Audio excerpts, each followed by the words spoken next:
Hola, buenas. Bienvenidos una vez más a este vuestro canal, El Cronista de la Corte. Y hoy, como veis, pues no estoy solo. Tengo aquí a dos compañeros en la distancia, ¿no? Gracias a las tecnologías, pues nos conectamos en distancia. Y como sabéis, los que nos seguís en redes, pues hoy queríamos hablar un poco de la serie de La vida breve. Que yo no sé por qué, yo al principio entendía que se llamaba La vida en breve, pero no sé si es que eso en algún momento lo han dicho o no, es La vida breve. Y aquí tenemos pues bueno, empiezo por Enric porque me sales arriba de la pantalla, pues aquí tenemos a Enric. ¿Qué tal, Enric? Hola, un placer estar aquí, Jonathan. Igualmente para mí que lo estés. Y luego, pues, a Luis F. ¿Qué tal, Luis F? Luis F. Muy bien, muchas gracias y un placer estar con vosotros en este vídeo. Sí, yo creo que va a quedar bien. Además, somos tres, imagino que cada uno con su opinión en algún tema, así que podemos... Es como en la cama de Liselot. No, no. No somos tres como en la cama de la Palatina, ¿no? Somos tres separados. Y, y bueno, yo creo que puede quedar algo muy interesante. Antes de nada, o sea, antes de empezar ya con el meollo en cuestión y hablar de lo bueno, lo malo de la serie, hablar un poco de los personajes más históricos y hablar de la parte más artística, para quien no lo sepa, pues la serie se llama La vida breve, es de Movistar Plus. Son 6 capítulos que van en torno a una media hora, 40 minutos, más o menos. Creo que el último es un poquito más largo, pero no mucho más. Y trata, pues, de la vida de Luis I, el rey, bueno, del reinado más corto que ha tenido España, si no contamos con Felipe, ¿no? Con Felipe el Hermoso, que fue rey por derecho de su esposa. Y, y habla un poco pues de eso, de cómo él es proclamado rey porque Felipe V abdica, cómo aparece esta chica, Madame Montpensier, bueno, Mademoiselle Montpensier o Luisa Isabel de Orleans, y bueno, pues cómo es su matrimonio, las locuras de Felipe, las conspiraciones de la Farnesio y todo en un escenario palaciego, hasta que pues Luis muere. Esa es la serie. O sea, transcurre que ahora hablaremos de la cronología, pero transcurre más o menos de 1722 a 1724. Más o menos eso es lo que se extiende. Y no sé, yo tal vez para romper un poco el hielo, podríamos decir qué os ha parecido la serie. Así un poco por encima. Lo bueno y que tiene algo bueno y lo malo, que por lo menos a nivel histórico para mí tiene mucho malo. Pero bueno, lo bueno y lo malo, ¿qué os ha parecido? Empieza Enric. Vaya por Dios. No, pues a mí me ha parecido un buen producto de entretenimiento, hay que reconocerlo, ¿eh? Y hay muchos elementos visuales que son muy interesantes. No la fidelidad histórica, que de eso ya hablaremos después, pero sí visualmente es muy atractiva, la fotografía está muy bien hecha. Creo que el vestuario es lo que sale mejor parado a nivel histórico de la serie, francamente. Y luego, bueno, es lo que hemos comentado antes con Jonathan, hay cuestiones de humor que pueden gustar más o menos, cada uno tiene pues un poco su propio humor. Y es una serie entretenida, es una serie fácil de ver, son 30 minutitos, ¿no? Lo que decíamos. Ágil. Sí, efectivamente, 6 episodios. Y yo lo resumiría en que quien quiera ver esta serie como un producto de entretenimiento para pasar el rato, para divertirse, pues puede ser interesante. Pero, por otro lado, también, bueno, quien la quiera ver para entender lo que fue el reinado de Felipe V, lo que fue el de Luis I, pues no se va a encontrar un buen producto o un reflejo fiel histórico, ¿no? Es un buen producto de entretenimiento, pero es un mal producto como serie histórica, ¿no? Si la gente quiere basarse en esa serie para entender lo que fue el periodo. Pero también hay que decir que es una serie que, en cierta manera, eso lo han destacado en varias críticas, ¿no? Que va de menos a más, es decir, uno cuando la ve toda, perdón, hay una cierta redención al final de ciertos personajes, es imposible no sentir un cierto cariño por algunos de los personajes, y que todo lo que empieza muy grotesco y luego uno le va, bueno, en fin, ¿no? Va sintiendo una cierta lástima Se va a final. de estos personajes. Efectivamente, ¿no? Y luego también, aunque se le ha planteado como una sátira sobre la monarquía como algo caduco, yo no lo he acabado de ver del todo y creo que en el último episodio precisamente, más allá, si uno va más allá del obvio, también hay un mensaje un poco referente a lo que es el peso de llevar la corona, ¿ah? Y lo que es el sacrificio de llevar una corona y de gobernar un país, en este caso España, ¿no? Complicado, ¿no? Podría ser otro país, pero la serie es española, ¿no? Entonces también hay mucho de eso y me quedo con una frase que dice Felipe V al final, que dice, los reyes nunca se rinden, perdón, los reyes nunca se rinden, los reyes mueren con la corona. Entonces, bueno, ese sería mi breve resumen de la serie o que me ha parecido. Sí, la verdad yo creo que a nivel general es lo que estás diciendo tú, es una serie de entretenimiento bastante ágil que no te sirve para desconectar, te ríes porque tiene ciertos momentos bastante buenos, luego ya cada uno con su humor, pero creo que para el público en general tiene momentos bastante buenos, pero de ahí a que lo quieras entender como algo fidedigno al momento que está narrando, pues no, porque vemos que hay pues ciertas licencias con periodos, fechas, personajes y demás, pero en todo lo demás, un producto fácil de vender con una fotografía genial. A mí me encantó la fotografía, ves unos palacios, te sientes orgulloso de los palacios, no sé, a mí me gusta cómo los muestran. Y bien como entretenimiento. De ahí a más, pues ahora lo vamos a hablar. Lo vamos a hablar. Bueno, pues yo, yo al principio, claro, yo tuve que hacer un ejercicio personal, porque yo también me lo llevo todo mucho a mi terreno, y eso es un error gigantesco y garrafal que tengo yo. O sea, eso no es culpa de la serie, ni muchísimo menos, es culpa mía. Y claro, si la vemos, la serie, a ojos de la historia, pues la tienes que quitar a los 2 segundos que ha empezado.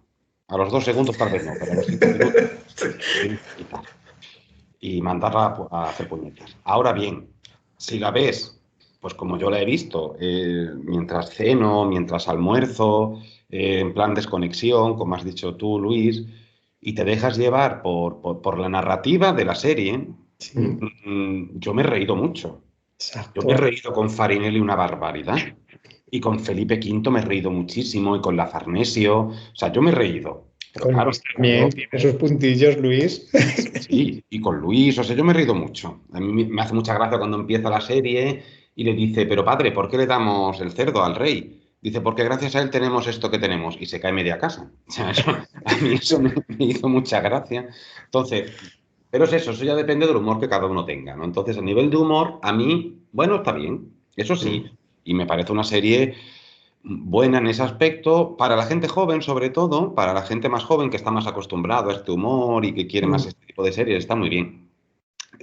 A nivel fotográfico, yo sí que lo doy un 10. En ese aspecto sí. O sea, cómo ha mostrado toda la escenografía que hay, luego ya Enric nos pondrá los puntos negros de esa escenografía, ¿no? Pero a un nivel así visual, lo que hemos hablado antes fuera de cámara, a un nivel de colores, a un nivel de tal, a mí me parece una pasada. Eso sí. Y yo, como dices tú, Luis, yo me he sentido súper orgulloso de La Granja. Yo Sí, cuando he visto eso digo, hostia, qué palacio tan bonito tenemos aquí. Eso lo muestra muy bien. la escalera del Pardo mismo. Sí, sí. Y eso, pues para gente que a lo mejor... Pues perdón. Te hemos entendido todos. Yo estaba pensando, sale la escalera del parque, te hemos entendido. Y eso, tal vez para esta gente, este público, mejor dicho, perdón, que no quiere ver una serie histórica porque le aburre, pero sí es muy fan de este tipo de series, más de comedia, más de sátira, pues yo creo que ha disfrutado también de esa fotografía. Y ese es el 10 que tiene la serie en ese aspecto. El humor ya, o sea, no creo que nadie dude de que la fotografía está bien. El humor ya depende de cada uno, ¿eh? Pero a mí, como serie de entretenimiento, me ha gustado. Como serie histórica, yo la quemaría. Eso Ahora, claro, yo también entiendo o intento pensar que la gente que hay detrás, no hablo de los actores, los actores lo han hecho, bajo mi punto de vista, lo han hecho muy bien. O sea, los actores Sí. lo han vivido. Yo lo he visto, incluso yo creo que los actores lo han disfrutado. Por lo menos yo los he visto en ese rollo. Yo digo, la gente que está detrás, la dirección, la producción y tal, yo imagino que no buscaban una serie fidedignamente histórica. Yo creo que ese no es el objetivo que ellos estaban buscando. Ellos estaban buscando otra cosa. También, evidentemente, ellos, lo que habéis dicho de la crítica hacia la monarquía, yo no he visto en ningún momento una crítica hacia la monarquía ni hacia los Borbones. Yo no. Ahora, claro, yo no, porque imagino que esto también está visto. A lo mejor otra persona dice, pues yo sí, yo he visto, vale, sí, imagino que una película, una serie, eso es arte, ¿no? Y el arte cada uno lo interpreta un poco como quiere. Entonces, sí, puede ser que haya gente que haya visto esas críticas. Yo particularmente, como decís, no sé quién de los dos, creo que ha sido tú, Enrique, lo ha dicho. Yo no veo una crítica excesiva. No, porque también es verdad que todo es tan despropósito que al final, es decir, todo es tan absurdo a veces que, claro, también hay un Pepe Viñuela, creo que es el que hace de médico, ¿no? Dices, también hay una crítica a la ciencia médica, ¿no? Con la absurdidad de los tratamientos, hay una crítica a la iglesia, pero hay una crítica incluso a la gente común, al pueblo, ¿no? Al pueblo, y hay un momento que lo dicen, no, es que a la gente le gusta vivir en la mugre. Y eso es un poco, casi es un lema absoluto de la ilustración, ¿no? Es decir, hay que sacar a esta gente de la mugre porque, y si no los sacamos nosotros, ellos no se sacarán nunca, ¿no? Entonces, yo creo que todos al final salen bastante, no criticados, no sería la palabra, pero que digamos que reparte bofetadas a todos. Sí. Un poco tira ahí a caricaturizar a la Exacto. sociedad, a todos los estamentos, en fin. Efectivamente. Sí, pero yo eso no lo veo mal. Es decir, por ejemplo, ahora aquí que en mi zona está, bueno, como toda España, que estamos de carnaval, ¿no? Lo que pasa es que aquí en mi zona carnaval se lleva mucho. Yo a veces veo ahí unas críticas en el carnaval al poder establecido, a esto, a otro, o sea, una libertad de expresión y por lo tanto en la serie esta crítica que se hace un poco hacia todo, a mí me parece maravilloso. Es decir, a mí me parece bien, cada uno pues que se lo tome como un poco quiera. Ahora, es eso, esta serie a un nivel satírico, a un nivel humorístico, pues ya cada cual que decida si está bien o no está bien. Pero claro, aquí hay un nivel histórico y un nivel artístico que yo imagino que la gente que nos va, que nos sigue o que nos quiere ver es de verdad lo que ellos pretenden que veamos aquí, ¿no? Esa parte histórica, esa parte artística, cómo es. Y luego ya tenemos aquí unas preguntas que nos han enviado, que las he apuntado aquí en un folio para que no se me pierdan. Y después de responder a esas preguntas, pues ya podemos entrar al debate que queráis y podemos hablar de lo que queráis. Pues no sé por dónde queréis que empecemos a hablar. Por donde quieras. Pues si quieres por la primera, no sé si... No, les digo que no sé si las quieres ordenar, lo que ha sonado muy absurdo, pero no sé si las quieres ordenar por temáticas o pues simplemente tal como queda el listado. ¿Ves? Esa cosa que has dicho ha quedado muy de la vida en breve. Muy de la vida en breve. Nos hemos Que se lo apunten los guionistas para otra serie.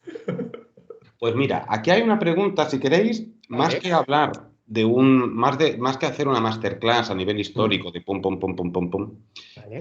Aquí hay una pregunta que me parece muy interesante, que es la última que hay. Y si queréis podemos hablar de ella. Y yo creo que poco a poco, como esto no está guionizado, pues ya nos vamos por los cerros de Úbeda y terminamos hablando de cualquier cosa, ¿no? Nos preguntan por Luisa Isabel, ¿vale? La última pregunta que nos han lanzado es si si creemos, claro, esto es una opinión en todo momento, ¿eh? Ya una opinión formada, pero si creemos que ella, Luisa Isabel, digamos la mujer de Luis, primero, estaba realmente loca, si creemos que le sucedía algo realmente. Entonces, si queréis, podemos empezar por ahí y analizamos la figura de esta chica. Vale. ¿Qué opinión formada tenéis? Bueno, ¿qué opinión tenéis vosotros de ella? Pues sobre todo la falta de educación que tuvo ella, falta de educación, dejadez de su educación por parte de sus padres. Y lo que más me extraña a mí es de la maquinaria palaciega. O sea, una chica que cuando se va a casar tiene que recibir los tres sacramentos a la vez, pues dice mucho, dice mucho. Y claro, una persona que no está, que no tiene ningún tipo de educación, ¿vale?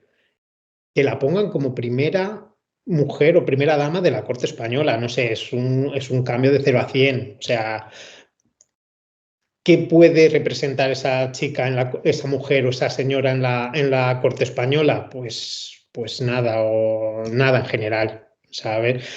Que debido a esa falta de educación, a ver, que esto también es mucho suponer, es que tampoco estábamos en el momento y al final son suposiciones al fin y al cabo, que por esa falta de educación cuando llega a España, pues esa vida diaria que tiene ella resulte como un poco estrambótica y de ahí que estuviera loca y demás, pues podría ser también ese punto, que también, vamos a ver, genéticamente también tiene lo suyo, ¿sabes? Cualquier mezcla, cualquier herencia y demás, pues haría papel en ella, pero que desde mi punto de vista, más es por la falta de educación, por esa dejadez de educación, de valores, de todo eso. No sé qué pensáis vosotros. Jonathan, dale tú. ¿Yo? Bueno, pues yo, para contextualizar un poco lo que ha dicho Luis, yo el otro día, acordándome, yo tengo unos tomos de la correspondencia de la Palatina, que es la abuela, la mujer de Felipe Orleans, el hermano de Luis XIV. Y estuve buscando si en alguna carta habla sobre ella, sobre su nieta. A su nieta, a Luisa Orleans, Luisa Isabel, perdón, la llamaban Mademoiselle Montpensier. Y hay una carta del 2 de octubre de 1721, ¿vale? Que escribe a una amiga y le dice: escribo con gran prisa porque debo ir a París para felicitar a mi hijo y a su esposa por la buena noticia que les llegó el lunes pasado. El rey de España pide la mano de su hija para su hijo mayor, el príncipe de Asturias. Es decir, Felipe V pide la mano de Luisa Isabel para Luis. Y dice la abuela: Mademoiselle Montpensier no tiene todavía nombre. Y estamos hablando de que esta chica nace en 1710. Y dice, no tiene todavía nombre, en 1721. Antes de que salga a España, se hará la ceremonia. El rey y yo, es decir, Luis XV, la llevaremos a la pila bautismal. Luego será instruida, comulgará y después de comulgar será confirmada. Es lo que yo llamo recibir los 3 sacramentos casi al mismo tiempo. Esto dice la abuela de ella. Entonces, claro, esto es muy interesante porque yo, que siempre defiendo todo lo que tiene que ver con la salud mental, con el papel de los psicólogos, de los psiquiatras, hay que tener también mucho cuidado, que eso es un error enorme, porque yo creo, mi opinión es que el psicólogo está para evaluar a una persona que está viva y de su tiempo. Pero evaluar a decir lo que le pasaba a una muchacha en 1700, yo lo veo un problema, porque no tenemos simplemente lo que ha querido la historiografía que nos llegue. Entonces, esta chica, fijaos lo que acabamos de leer aquí, y esto lo dice su abuela, no tenía nombre, lo importante que es tener un nombre, y esta chica no tenía nombre. Pero es más, en el archivo de Palacio existen las cartas que ella, Mademoiselle Montpensier, mandaba a sus suegros, Felipe V e Isabel Farnesio, antes de casarse. Es decir, cuando era todavía novia o cuando ya se habían prometido y tal. Las cartas, la letra está repasada. Es decir, alguien había escrito y ella repasaba por encima. Casi no tendría una formación. Y ahora esta niña, con esa madre, que la abuela, a su nuera, la llamaba Madame Lucifer.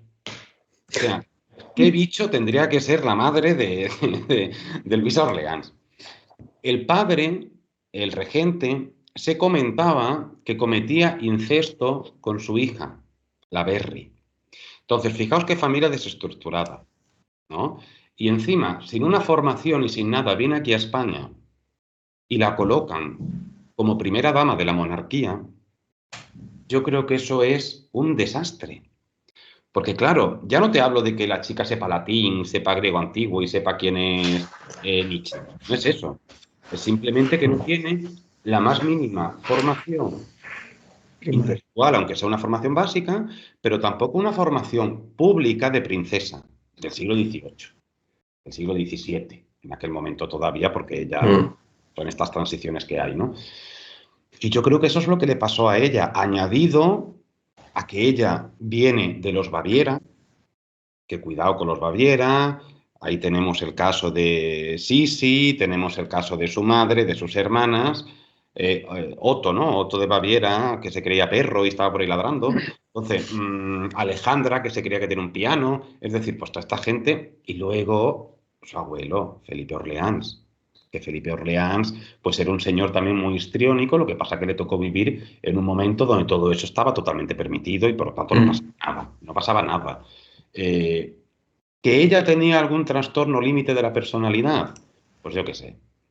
Que no estaba bien, seguro, pero también es lo que dice Luis, una falta de formación. Y desde luego, si tú a esa falta de formación le añades que te convierten en la primera dama de la monarquía de golpe y porrazo de un país que no es el tuyo, el nivel de español que esta niña tendría es limitado por completo. Pues claro, pues esta muchacha, pues, ¿qué hace? Pues se llega a unas cosas insospechadas, a caminar desnuda por ahí, a fregar el suelo, pero porque también la llevan a un punto de no retorno. Entonces, la estiran, la llevan a una situación para ella, porque claro, si desde chiquitito a ti te ponen en un besamanos, desde chiquitito a ti te dicen, esta es la duquesa de tal, reverencia aquí, reverencia allá, esto aquí, esto allá. Vale, pero a esta niña, es que yo me imagino, nada más llegar a Palacio, venga, un besamanos para celebrar que ha llegado a Palacio. 3 horas allí con la mano puesta. Esta, que no habría estado 3 horas de pie en su vida, pues claro, es como, ¿esto qué es? Y esto estalla. ¿Y por dónde estalla? Pues hoy en día que tenemos una seguridad social, unos psicólogos, unos psiquiatras, estas cosas se controlan. Pero en esa época, ¿quién te controlaba? ¿El médico sangrándote los pies? Con una No sé, paloma. no sé qué opinas tú, Enrique, de todo esto. No, yo francamente sé que hay alguna carta que menciona como que Luisa Isabel está loca, que hay que encerrarla, o al menos siempre son estas cosas. William Coxe, ¿no? La menciona Guillermo Coxe, no sé cómo se pronunciará, ¿no?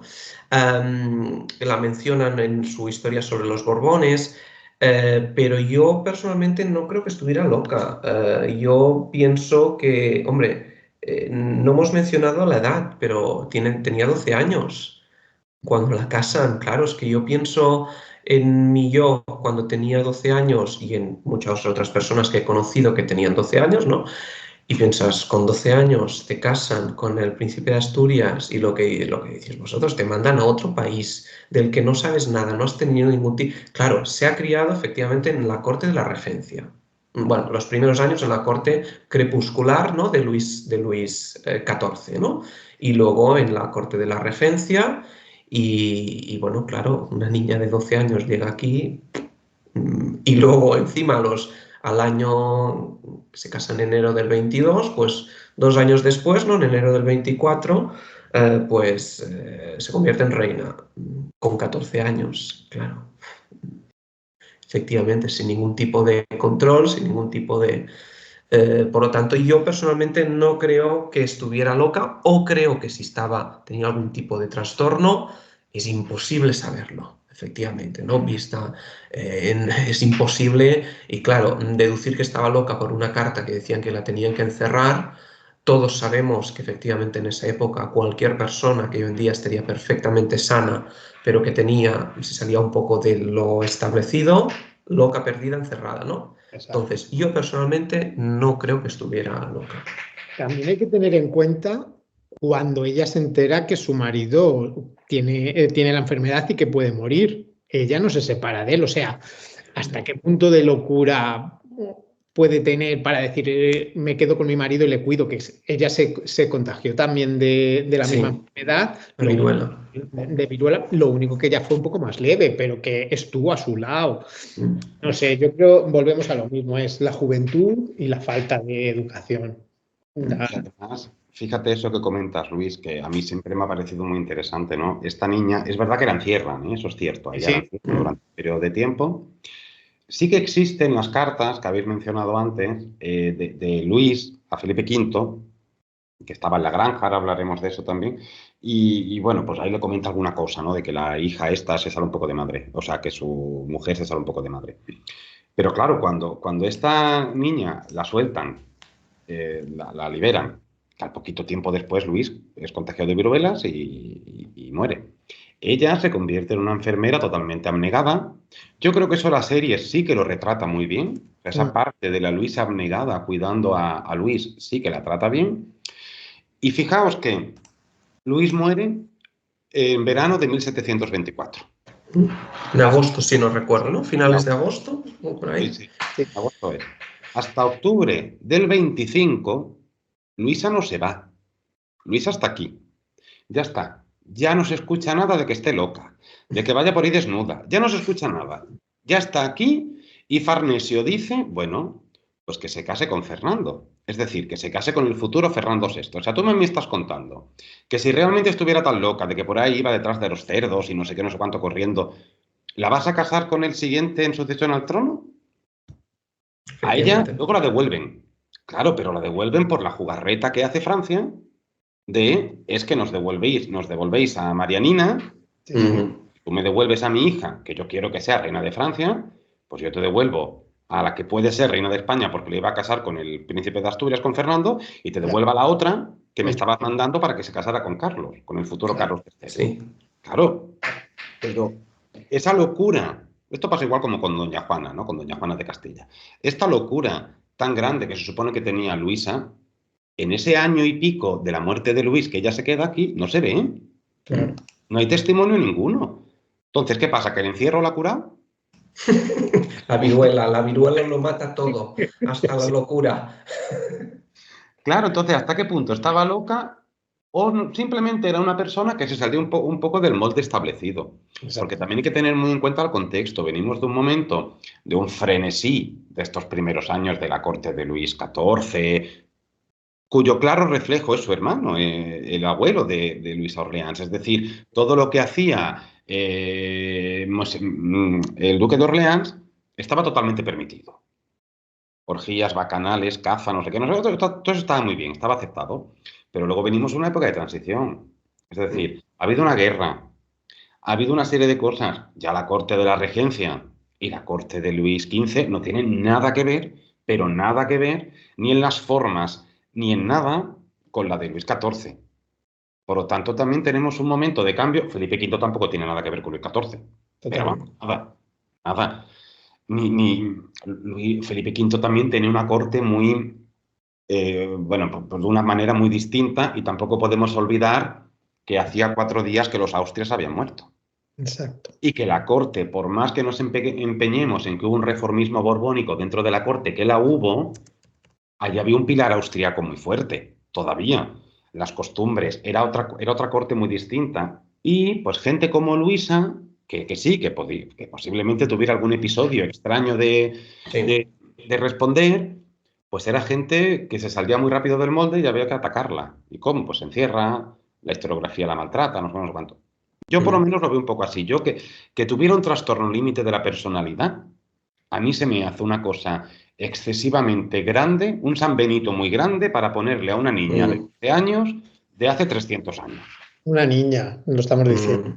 Sí, sí. Sí, también hay una escena, ¿no?, que se describe bueno, que Luis I la manda a encerrar en el Alcázar, ¿no? Que ella quería entrar en carruaje al Buen Retiro, que es donde estaba la corte, y que no, el rey le ordena que no pueda entrar y que la manden al Alcázar y está ahí encerrada durante unas semanas, y luego pues el rey la perdona y se encuentran a mitad de camino pues los dos carruajes y el rey la perdona. No sé hasta qué punto, ¿no? Esto es cierto, ¿no? Pero que efectivamente forma parte pues un poco de esa idea de muchacha loca que prácticamente, bueno, pues tiene que ir directa al psiquiátrico, ¿no? Y que bueno, al final es lo que comentaba Jonathan antes, ¿no? Que bueno, que también nosotros hacemos la historia en base a los documentos que tenemos, que muchas veces son más escasos de lo que nos gustaría y que muchas veces, pues, escritos por gente que no sabemos si nos dicen la verdad o no nos dicen la verdad, o dices, ¿y este carta de dónde sale? ¿Y este papel de dónde sale? Entonces, bueno, sobre todo, como más hacia atrás se va, más con los pies de plomo hay que ir, sobre todo con estas cosas tan truculentas, ¿no? A veces que gustan mucho, pero a veces hay que ser un poco más prudente. Y luego también hay que tener en cuenta el machismo. Mm, Vamos, claro, claro, ella es loca por ser mujer. Oiga, claro. ¿no? Bueno, es lo que menciona la serie, ¿no? Quizá al final, claro. cuando él se está muriendo, porque lo decimos spoiler, Luis I se muere en la serie. Ay, ay, Dios. Claro, se nos muere, ¿no? Y que dice pues algo así como que por qué siempre las mujeres están locas, ¿no? Y no los hombres. Y ella al final dice, bueno, claro, quizás sí, ¿no? Como un poco intenta, para no discutir con él, decir, claro, quizás sí, que las mujeres somos demasiado inestables, ¿no? Y no podemos gobernar, ¿no? Pero claro, al final es Juana la loca, ¿no? Y en cambio tienes, por ejemplo, Iván el Terrible, ¿no? Totalmente. Pero no es Iván el loco, es Iván el terrible, ¿no? Y Felipe el animoso. Entonces, bueno, no deja de ser efectivamente la misoginia de la época. Sí, porque hay que tener en cuenta también algo fundamental y eso yo siempre en mi canal intento que la gente lo entienda. Yo hablo particularmente de España, ¿eh? En España casi todo, no ha habido un revisionismo en estos temas. Nos hemos creído a pies juntillas todo lo que el burgués clasista y machista siglo XIX nos ha contado Ujú. y eso lo hemos repetido hasta la saciedad. Sí, Pero todos los tópicos. Ya no hablo solo de las monarquías, del sistema político, todo lo que nos han contado del sistema político, de la gente del pueblo, todo eso nos lo hemos creído a pies juntillas. sí. Y luego la realidad es otra realidad muy distinta. Pero ¿qué pasa? Yo siempre he hecho la bronca a los historiadores. Los historiadores son unos grandes culpables de todo esto. Yo me quejo, por ejemplo, de la entrada en este mundo de Nieves con Costrina en Company. Pero claro, es que quien hemos permitido que entre Nieves con Costrina somos los historiadores, cuidado. Esta señora ha entrado a un mundo donde hasta hace 4 días los historiadores se creían grandes catedráticos eruditos del universo y escribían solo y para los grandes catedráticos eruditos del universo. Y eso es un problema gigantesco porque yo he tenido profesores en la universidad que tú le preguntabas, Luisa Orleans, y te dice que esa mujer quién es, a mí no me importa, lo que me importa es la economía decimonónica de Andalucía, del siglo no sé qué. Y es como, no, claro, entonces eso es un error, no es un error que te preocupe la economía del siglo XIX, eso no, sino me refiero que es un error cuando tú no bajas toda esa información abajo.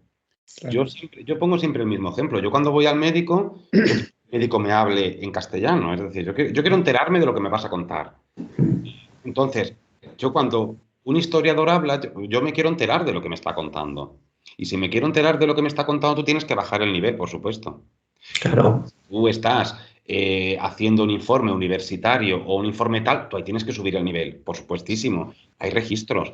Y el principal problema que hemos tenido en España es que los historiadores no han hecho eso.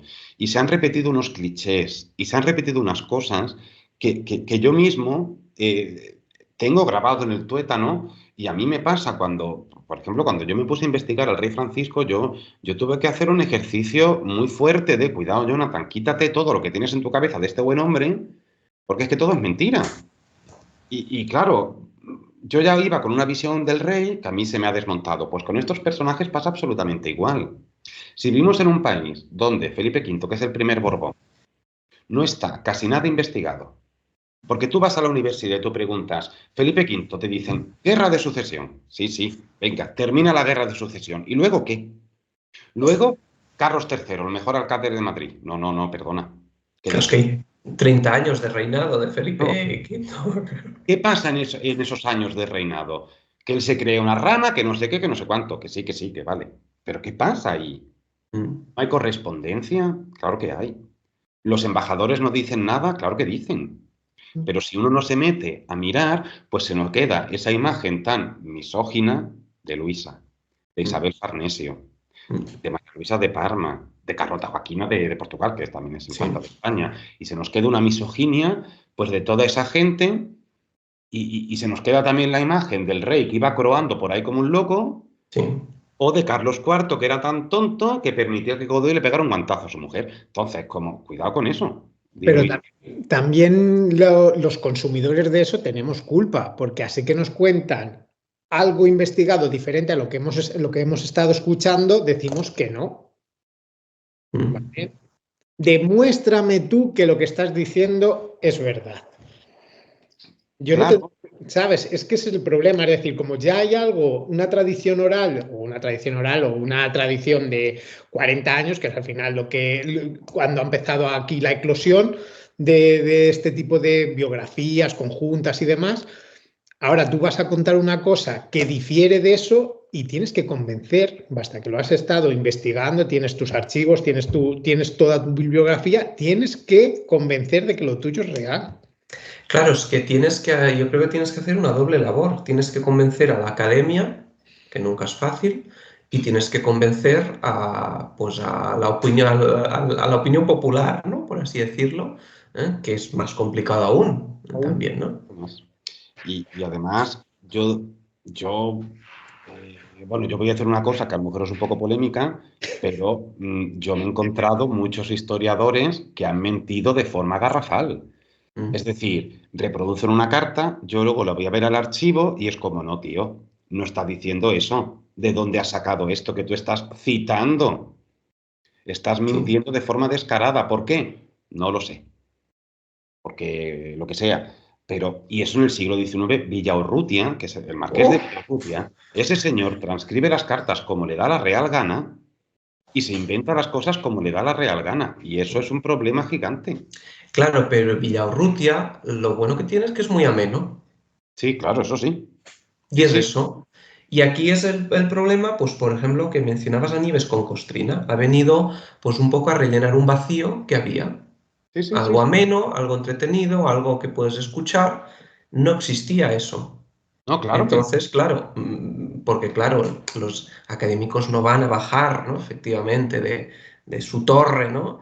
Entonces viene a llenar pues también un vacío que se ha permitido. Y claro, el primero que llega, pues lo llena, lo ocupa. Sí, con Así de claro. Costrina lo que viene, pues es a contarnos, lo que viene es a contarnos el libro de Isabel Bourdieu, de Isabel Sí, II, pero para tontos. Eso claro, viene a hacer. exacto. Sí, porque Y realmente no está contando nada nuevo, está no, contando lo que ya se ha venido escribiendo, se ha dicho, ¿no? Durante, pues desde finales del 19 o mitad del 19 incluso. sí. Y esto es un poco, pues, lo que la gente se puede creer de esta serie de La vida breve, es un poco de, como está todo tan satirizado, se pueden creer que es verdad parte de lo que ocurre ahí. Mm. Y eso es una de las cosas que, por ejemplo, hablando de Luisa, que hay bueno, hay muchos personajes en la serie, ¿no? Pero uno de los personajes principales es Luisa. Por eso hemos intentado aquí analizar un poco si de verdad estaba loca, si no estaba loca, qué le pasaba, porque la gente somos poliédricos Mm, mm, y tenemos mm, ahí pues un entorno que nos rodea. Y esta chica tenía un entorno muy particular, igual que Luis, ¿no?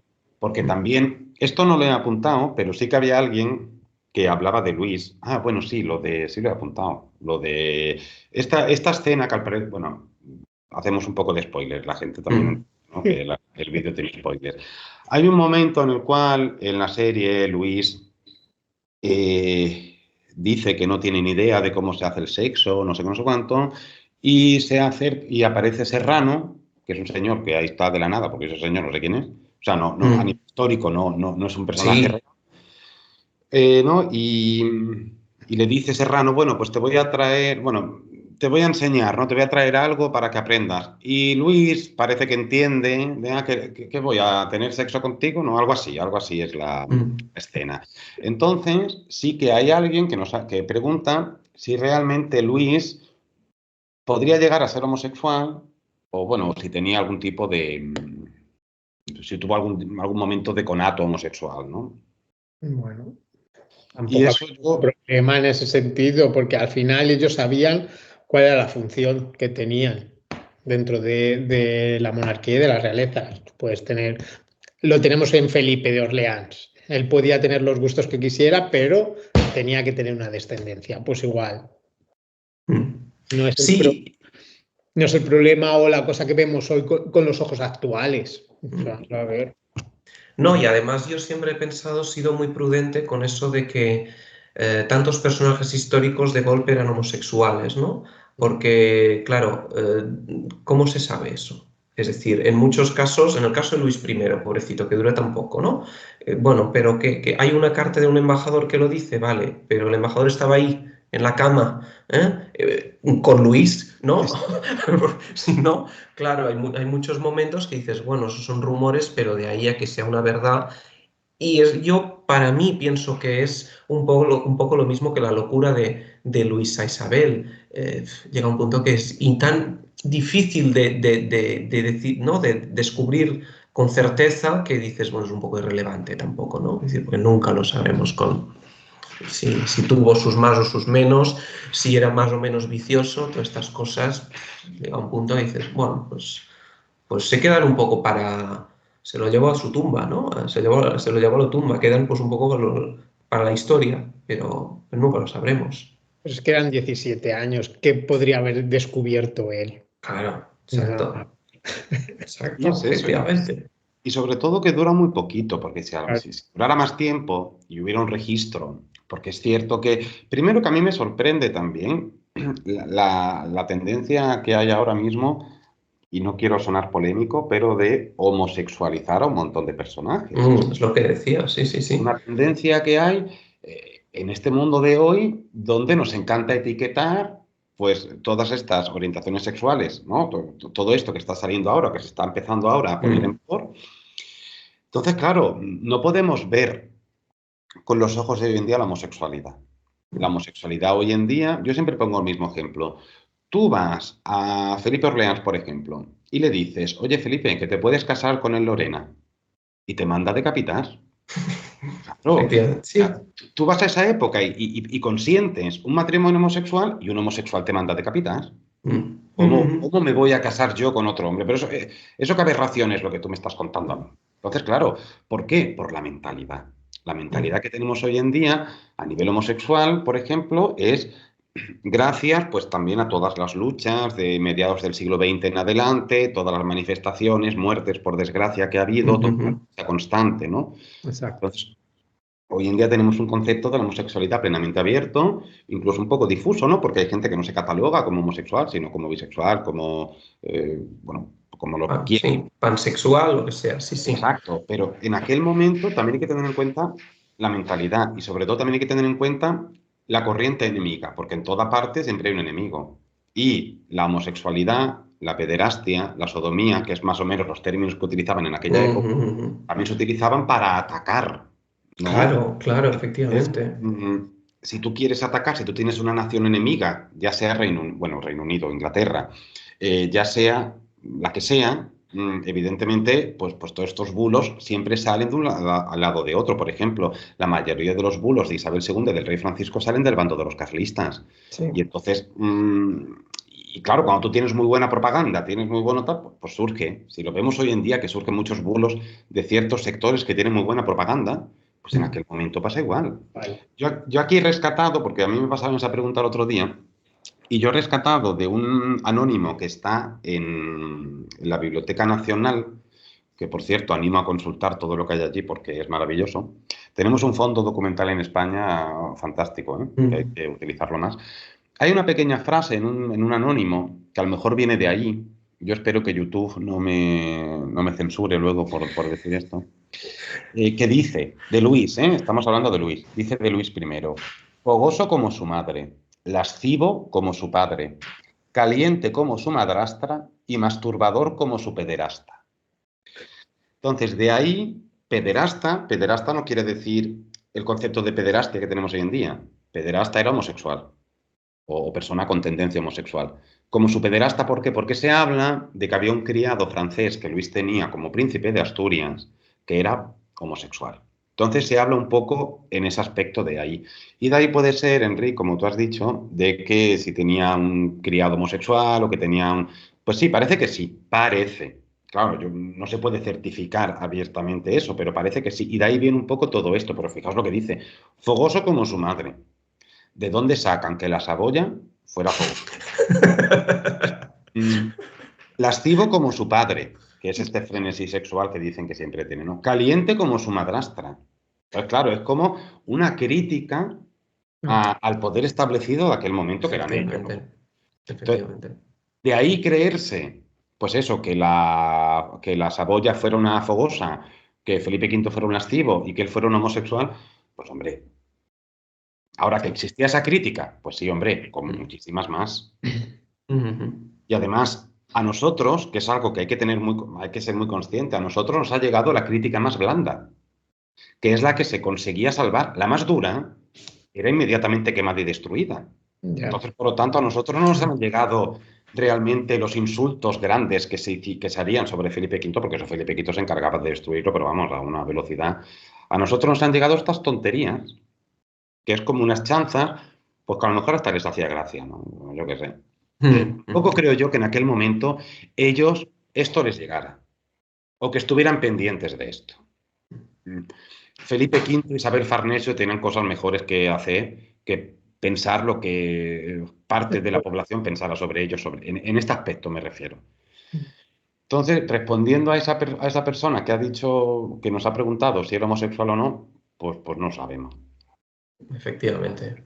No podemos No, contestar. claro, no lo sabemos y llega a un punto que es un poco irrelevante. Es decir, al menos quizá en otros personajes históricos, ¿no? Pero en este de Luis I, que pobrecito dura tan poco, bueno, es que... ¿Tiene eso alguna influencia en su política? No. ¿En la historia hay algún momento trascendente ligado a esto? ¿Hay algún cambio cultural ligado a esto? No. Por lo tanto, bueno, pues... Claro, hay otros personajes donde su homosexualidad, pues sí puede ser estudiada, pero porque tiene una faceta o sea, una impronta súper fuerte en ellos. Ahí sí, ¿no? Pero en estos, que aunque él fuera homosexual realmente, para el poquito tiempo que duró, es que no dio tiempo a nada, Sí. a que esa faceta suya se marcara, porque estamos hablando de que es una persona que descubrió el sexo poquito antes de morir. Entonces, claro, yo creo que ni le dio tiempo a saber si le gustaba una cosa u otra, si no le gustaba nada. Entonces, claro, es que eso está ahí también. Luego, mira, otra pregunta que nos hacen, esa yo creo que la hemos respondido ya, ¿eh? ¿Hasta qué punto se puede considerar una serie histórica? Sí. Esa la hemos respondido. Sí.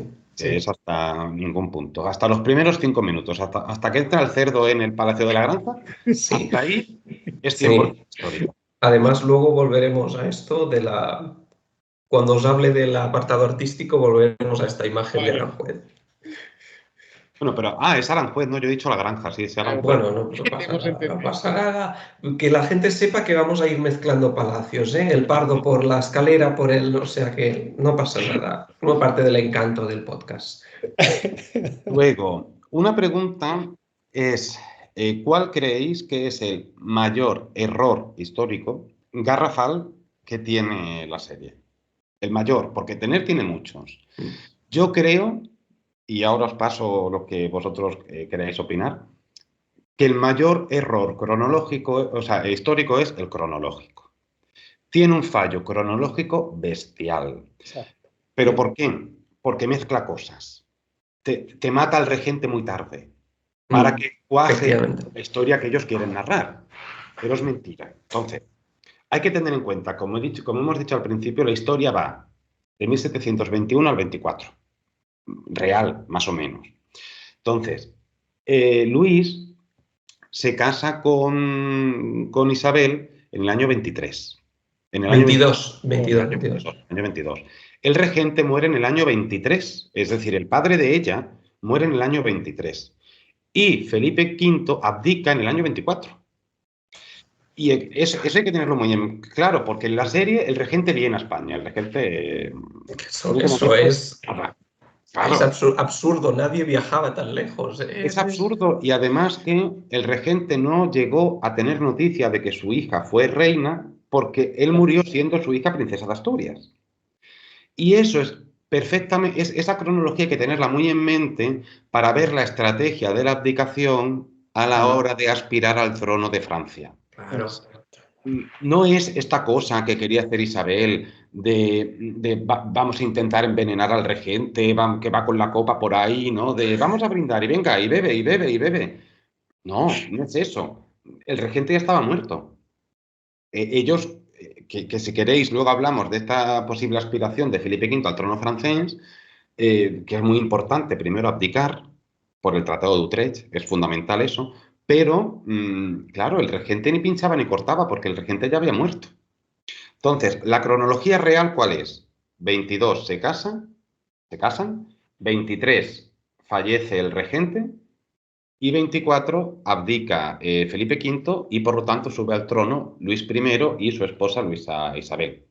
En la serie aparece eso muy distorsionado. Y eso es lo que yo creo que es el error garrafal, porque si no, no se va a entender. Lo que yo no quiero es que la gente entienda que de verdad hubo una conspiración para envenenar al regente por parte de Isabel Farnesio. Aquí en España, aquí en España. Aquí en España eso no ocurrió en ningún momento. Ese señor murió.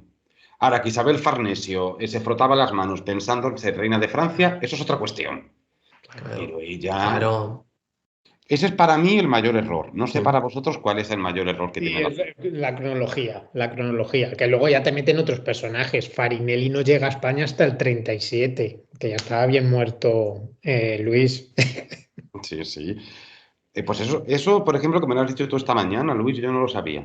La verdad que yo eso no sabía yo cuando llegó Farinelli. Yo lo que sí que sé, por ejemplo, es que luego Carlos III Sí. está súper enfadado con Farinelli y lo echan. Y es su hermano, Felipe Parma, quien lo recoge. Entonces, a ellos sé que con Farinelli pasa algo. Por cierto, que creo que en la serie dicen castrati, y no es castrati, es castrato. Claro, el singular. Porque es uno, no hay una banda de castrados, ahí hay uno. Bueno, en la serie casi Felipe V. Bueno, Exacto. sí, tenemos a Felipe V el castrato, pero todavía no sé si le hubiera venido bien al señor. Pero yo eso de Farinelli no lo sabía, que a mí yo vuelvo a repetir, Farinelli es un personaje que me encanta en la serie, ¿eh? O sea, esa diva salvaje de Farinelli en la serie me encanta. Sí.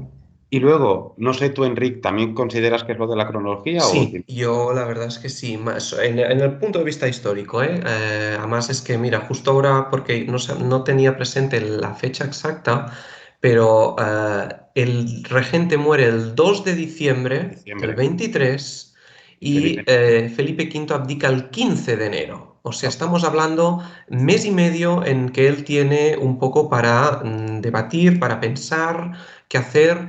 No hay que olvidar que Felipe V y Isabel Farnesio están en contacto con el sucesor, entre comitas, del regente, que es el duque de Borbón, el nuevo primer ministro de Francia, que hay ahí unas alianzas, ¿no? Y por lo tanto, pero claro, eso no se entiende en la serie porque realmente Felipe V abdica, se va a la granja y en la granja él no se dedica a la contemplación, él está esperando que le llamen de Francia. En cualquier momento puede morirse Luis XV, ¿no?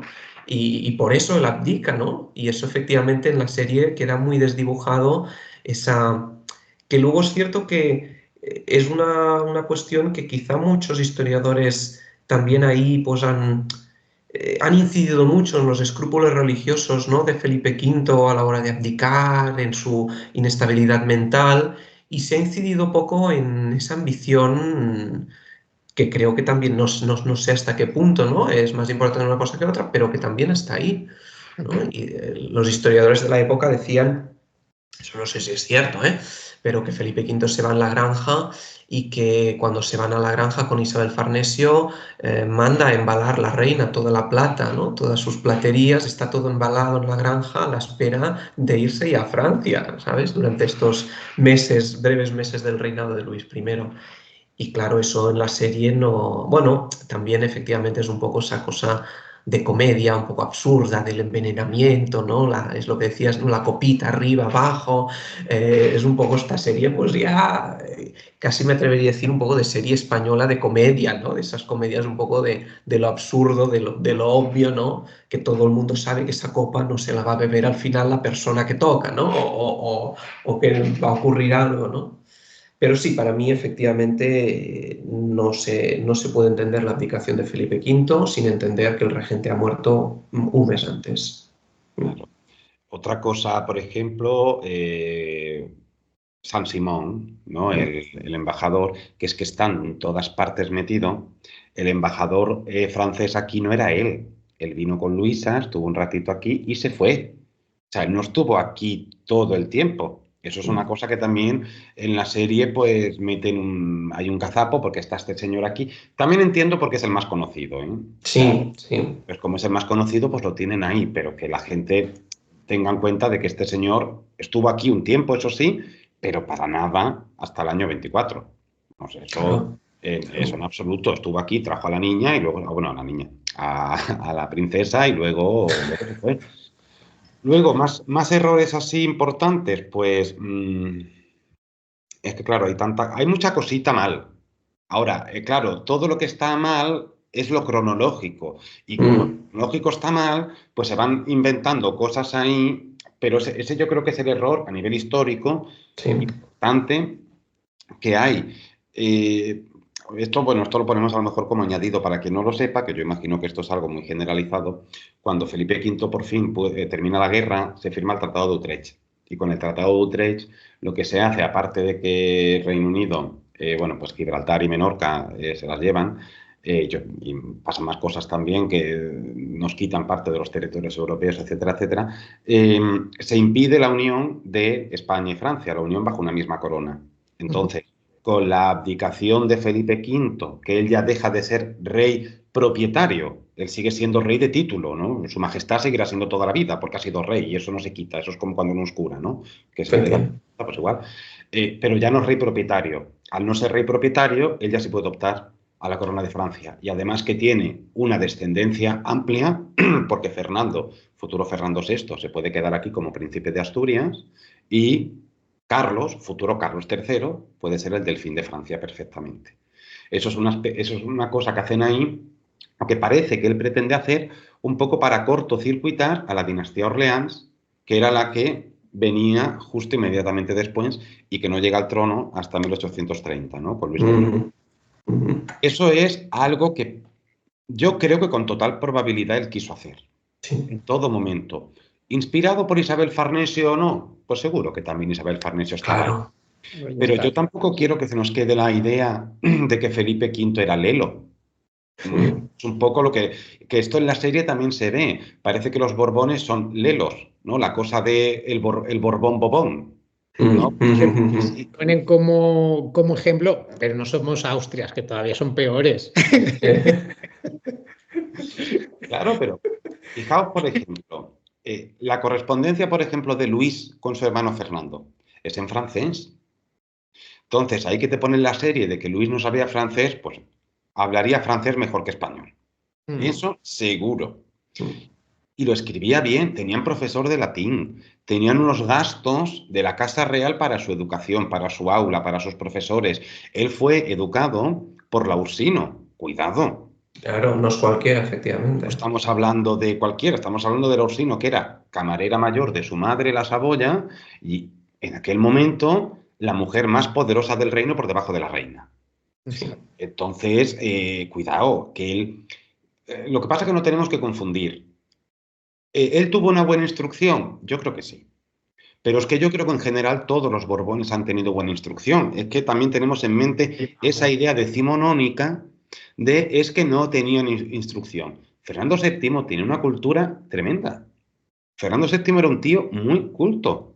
Mm, El infante Antonio Pascual, su tío, tenía un laboratorio en Palacio. Estuvo en los primeros experimentos de la telegrafía eléctrica. O sea, claro que mm. tenían cultura. Carlos IV era un tío culto. Sí, Otra cosa, otra cosa muy distinta es, en el caso de Luis I, por ejemplo, era culto, Bueno, tenía instrucción, vamos a decir que tenía instrucción porque cultura, siendo tan jovencito, es otra cosa. Claro, ahí vamos. Tenía instrucción. ¿Estaba preparado para reinar? Eso es No, otra cuestión. eso no. Eso es otra cuestión muy distinta. Pero claro que era un tío, o sea, un niño instruido. ¿Que estaba preparado para ser rey? Eso ya, ahí se puede debatir. Claro. Bueno, perdón, sigue, No, Johnny. no, di tú, Enrique. No, que siempre se ha dicho también que efectivamente cuando Luis I sube al trono, que se nombra un nuevo gobierno y en ese gobierno la mayoría de los que hay son los que ya estaban con su padre y que en realidad quien gobernaba efectivamente era Felipe V e Isabel Farnesio desde la Granja, ¿no? Que son los que nombraban los ministros, o sea que realmente Luis I ¿cómo se dice? Ni pincha ni corta, ni corta ni pincha, ¿no? Porque, bueno, efectivamente son los mismos ministros de Felipe V que ya han gobernado. José de Grimaldo, por ejemplo, que es el que sigue gobernando, ¿no?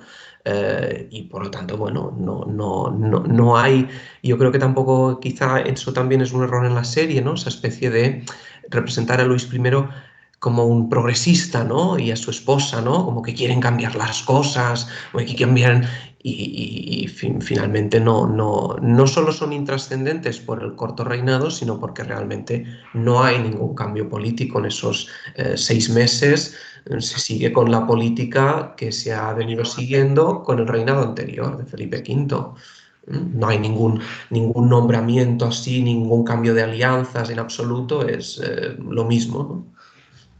Sí, además pero esto se ve en la historia, por ejemplo, cuando fallece Carlos III, Carlos IV tiene una continuidad, que luego se rompe por la Revolución Francesa, pero tiene una continuidad. Claro. Entonces, que tal vez Luis I hubiera cambiado de gobierno más adelante, pues puede ser. Que le quisieran dar una Claro. línea de continuidad para dar una estabilidad al principio, pues posiblemente. Pero es lo que tú dices, no le dio tiempo a nada y además que la serie no se mete mucho ahí, sí se mete un poquito, ¿no? Con estas tonterías de los ministros esto discutiendo, pero claro, estamos hablando de que dicen partidos. A mí eso me da mucho miedo cuando dicen el partido no sé qué, no eran partidos. Camarillas, ¿no? Yo sé, Claro, facciones eso. que era la austríaca, porque no hay que olvidar que había una facción austríaca muy fuerte, que quería volver a las formas de los Habsburgo con los Borbones, pero volver a esas formas. Luego, la facción francesa y la facción italiana de Isabel Farnesio. Es decir, tres facciones distintas ahí. Pues claro, eso también era un desgobierno, ¿no? Como decía. Bueno, y claro, eso en la serie no se retrata, pero sí que se retrata pues un Luis progresista. Pero que no puede dar tiempo a... Si es que es un chaval de 17 años donde está... Claro, No efectivamente. puede ser. No puede ser. No, y que tampoco creo que él... Hay una cosa así muy buena que dicen ahí en la serie que es que usted no ha salido de palacio. Él sale de palacio cuando es príncipe de Asturias, muy chiquitito con su madre, porque su madre lo paseó por todas partes. Exacto. Su madre es una mujer muy poco estudiada, pero su madre es una mujer muy fuerte, ¿eh? O sea, su madre, la Saboya, que por cierto, sí, cuando ella muere de tuberculosis, sí que es verdad que como sale en la serie que tiene esto hinchado, eso se le hincharon de verdad estos ganglios ahí, eso sí que aparece muy bien hecho en la serie. Pero era una mujer de armas tomar esta señora, es decir, esta señora fue regente del reino mientras su marido estaba por ahí peleando. Claro, es la que tiene que huir de Madrid cuando entra el pretendiente, efectivamente. Sí. Y ella es la que pasea al niño por todas partes. Es cierto que una vez ya llega Isabel Farnesio, también cuando Isabel Farnesio llega, ya la guerra ha terminado, ya la corona está establecida, ya no hay necesidad de que el pueblo esté constantemente diciendo viva la reina, viva el rey, viva el príncipe de Asturias. Ya está todo establecido, por lo tanto, yo no hay que pasear tanto. Y es verdad que luego el niño no ha salido de ahí. Claro. Tampoco tenía esa necesidad. Es que es algo que hay que tener en cuenta, no tenía esa necesidad. Y hablando de la Saboyana, cuando dicen en la serie, tu padre mató a tu madre... Ya, eso es como, hola. Es súper fuerte, o sea, vamos a ver. luego te lo explican. No, o sea, la mentalidad católica, la mentalidad de mujer, la mentalidad del momento, ni él creía en otra cosa, ni ella tampoco creía que tenía que negarse a su marido por su mentalidad católica y demás. O sea, es que es súper... Yo a eso lo vi súper fuerte, desde mi Sí, punto de sí, vista. como un poco, sí, un poco una salida de tono, un poco, sí. Eso es algo, sí, que está muy feo ahí. O sea, no, ella no se hubiera negado jamás, bueno, tampoco digo jamás, ¿no? Pero que ella no se hubiera negado a mantener relaciones sexuales con su marido. Ni su marido lo entendía de otra forma. Igual que esta manía, ¿no?, de la infidelidad de los Borbones. Felipe V era fiel hasta la saciedad. Es decir, eso sí que aparece en la serie. Cuando viene el doctor y le dice, no, pero podemos buscar otra muchacha para que vuestra majestad... Y él se enfada. Sí, Y sí. dice, no, no, no, no, no, yo con mi mujer, ¿qué es esto de buscarme yo otra? Entonces, claro, esa es una fidelidad innata que tienen estos primeros Claro. Borbones. Sí, efectivamente, porque Fernando VI, Carlos III, Sí, sí, y sí. yo hasta me atrevo a decir Carlos IV también, ¿no? Y incluso Fernando VII. Fernando No sé, VII es no sé hasta qué totalmente punto. fiel a sus mujeres. Con Claro. sus mujeres en el Fernando VII no. momento Es cierto que tiene 2 hijos ilegítimos, pero es en un periodo de soltería. Eso ya es otra o historia. de edad. Claro, de viudedad, sí, sí, es un periodo de viudedad.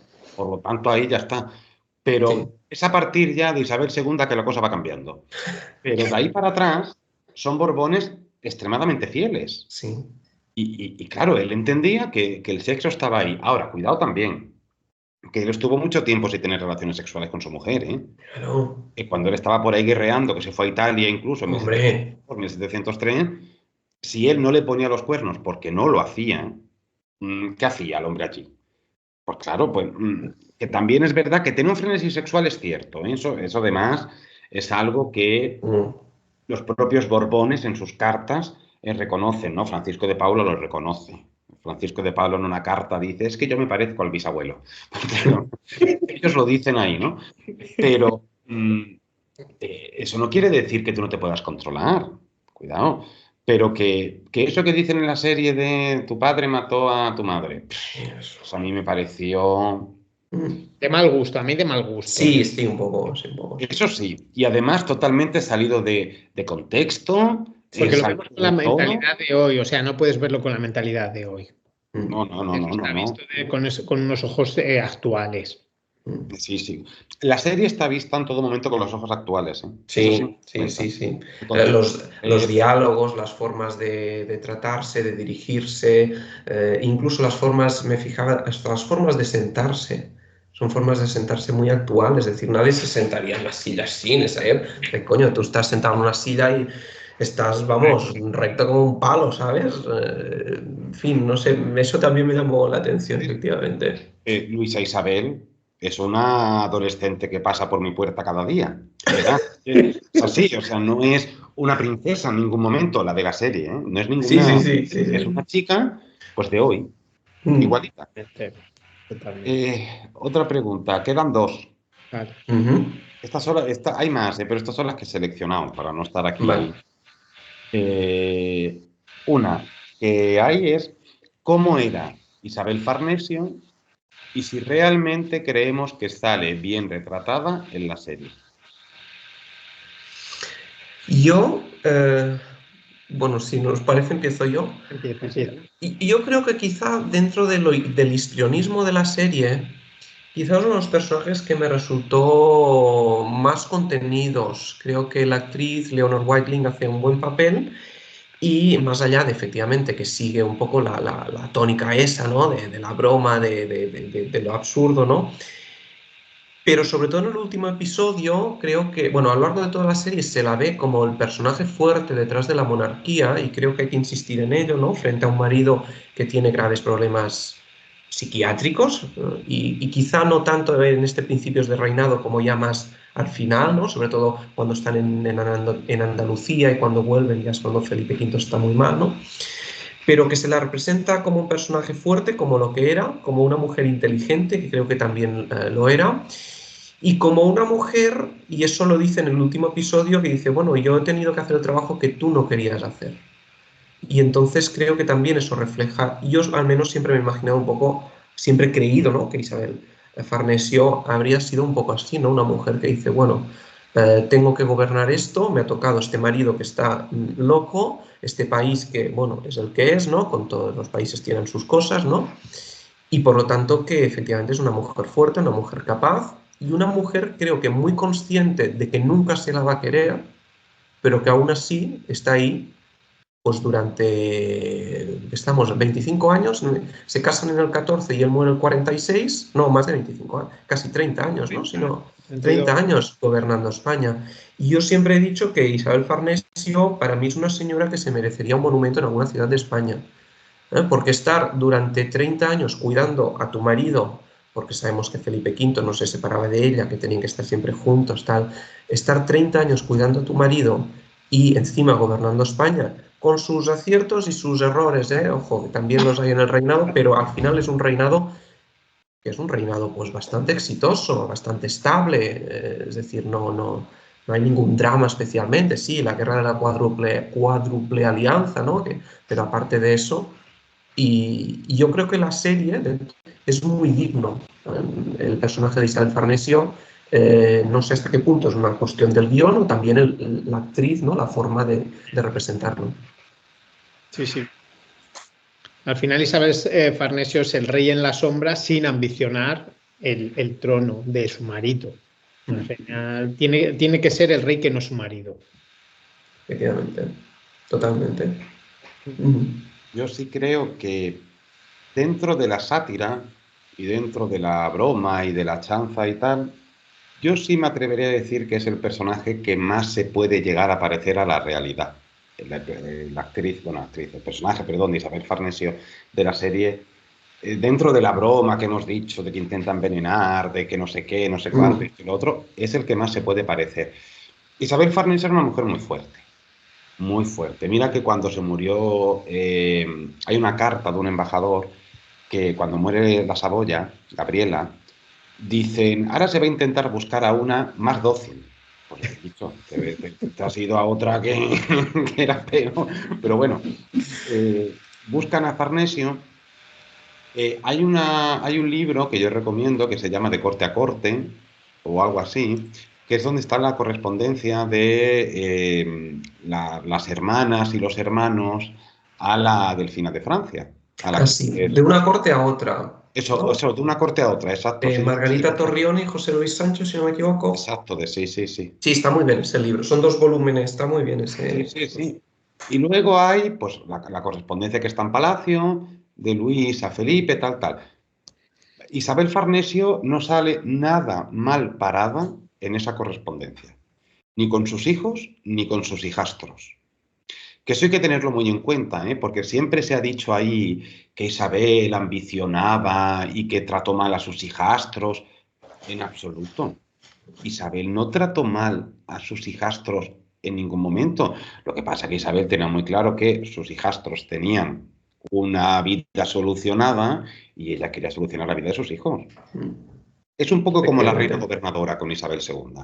Pues está Isabel II y Luisa Fernanda, que están bien colocaditas, pero luego tengo aquí este patrón de niños con el duque de Riánsares que tengo que colocar. Pues esto es lo mismo. Sí.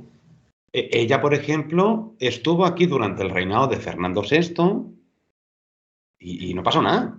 Es decir, Fernando no la echó como se echó a la Neoburgo en época de Carlos II, ¿no? Por la Neoburgo de Carlos II, que la terminaron por mandar a tomar por saco. Ahí está, ¿no? Es decir, es que era su madre. Sí, pero es cierto que Fernando VI la exilia de Madrid, es decir, Sí, sí. está un año en Madrid y al año le dice, bueno, a la granja, a pasar los inviernos ahí.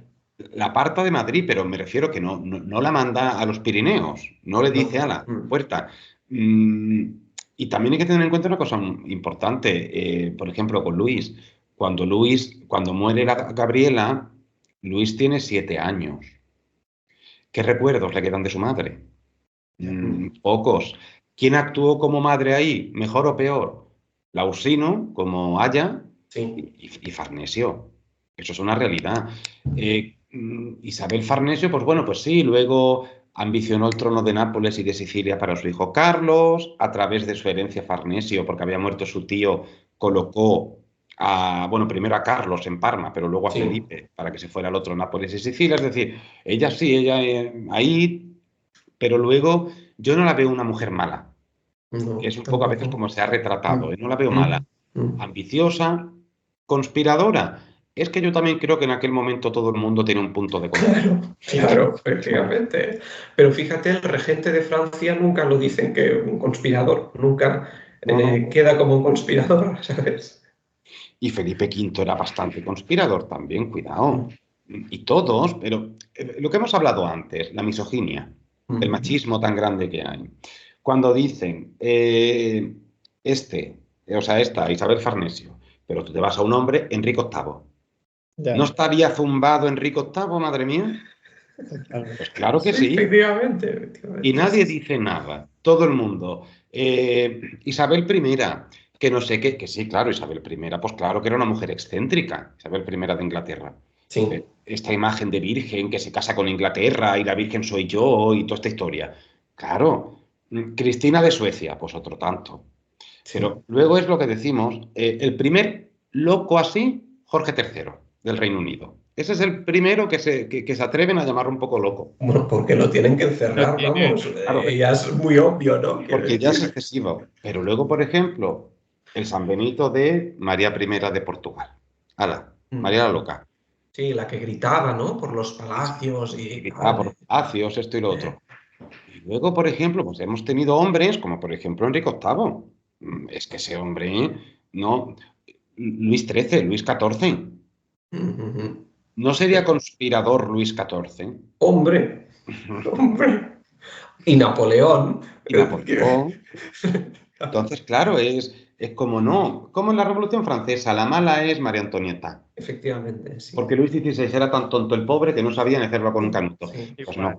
no, no, Sí, no, no. y pasamos hambre por las joyas de María Las joyas. Antonieta. No, Claro no que por sí, la guerra de América, No, sino por no. las joyas y el Trianón de María Antonieta claro que sí, ¿no? sí, sí. Sí que es el machismo que hay. Y en España pasa en el reinado de Isabel II. Todo es culpa de Isabel II. No, perdón, es culpa de Isabel II, no. Que ahí está Narváez, O'Donnell, Espartero. Claro, claro.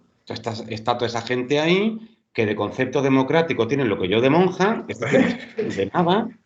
Efectivamente. En golpe de Estado, porque Narváez Narváez no da golpes de Estado, pero da golpes en la mesa. De aquí mando yo. Y claro, todo culpa de Isabel II. No, Efectivamente. pasa igual. Efectivamente. Mm, Isabel Farnesio es una mujer muy maltratada por la corriente del siglo XIX, que es una corriente muy machista, Sí. excesivamente machista. Pero Y lo los mismo tópicos pasa a Parma, a la María Luisa de Parma. sí, Vamos sí, a pasa ver. ahí. Y pasa en Amelia de Parma, la mujer de Fernando I. Vale. Pasa en Carolina Nápoles, la mujer de Fernando IV, Fernando I de Sí. las Sicilias. Y Carlota Pasa Joaquina. con Carlota, la que está casada con el regente de Inglaterra, futuro Jorge IV. A esa mujer te la ponen.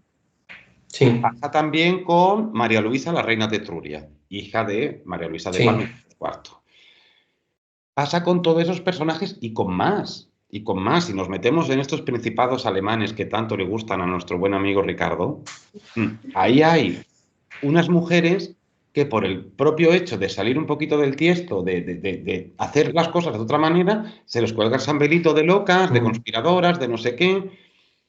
Pues dime Sí, tú. pero a veces no es solo salirse del tiesto, es decir, es que al final es un poco aguantar el edificio, ¿sabes? Es decir, no es que yo quiera aquí ser, ¿no? Gobernar en el lugar de mi marido, sino es que finalmente o sostengo yo esto, ¿no? Como las familias, ¿no? La mujer que sostiene la familia, ¿no?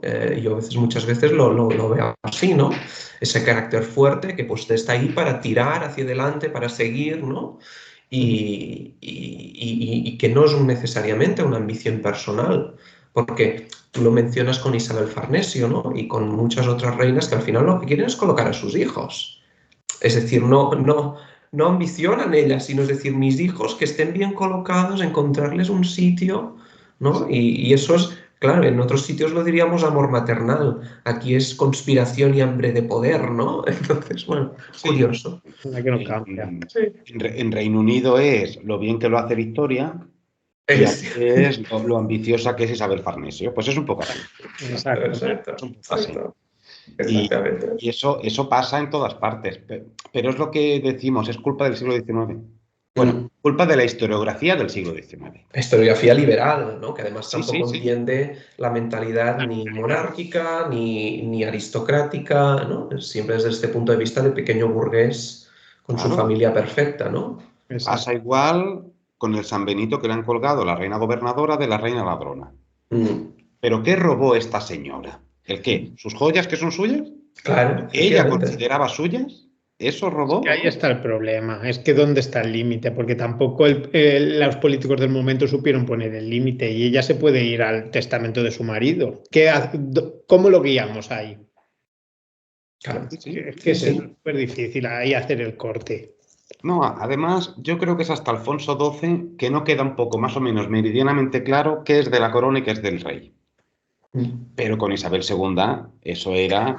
Bueno, claro, ahí está es que la primera ley del patrimonio de la corona es en el 65, es al final del reinado de Isabel II, cuando están hartos ya de darle vueltas al tema de la testamentaría de Fernando VII. Dicen, bueno, hay que ponerlo un poco claro, porque si no, claro, Fernando VII, él parte y reparte, pues son sus bienes. Pero en su testamento, claro, él dice, mis bienes raíces irán a mi sucesor o sucesora. Y de mis otros bienes se harán, ¿no?, los quintos y tal. Claro, bienes raíces, todo el mundo sabemos que son edificios. Mis otros bienes, ¿vale? Pues el resto. Entonces tú te lees el inventario de la partición de Fernando VII y hay los cuadros, relojes, arañas, sillas, alfombras, tapices, material agrícola, caballos, mulas, de todo, es decir, todo lo habido y por haber. Es como, bueno, y eso parte y reparte como buenamente puedas, ¿no? Pero entiendes la mentalidad de él. Claro. Exacto, es que si no entiendes ese punto de yo soy el rey, a mí tengo esa idea patrimonialista corona y del Estado, pues ya está, es que ahí se ve todo. Efectivamente, ¿no? Yo soy rey por la gracia de Dios. Claro, el problema es que se ejecuta una partición en un contexto ya distinto, que es el Estado liberal. Ahí vamos. Claro.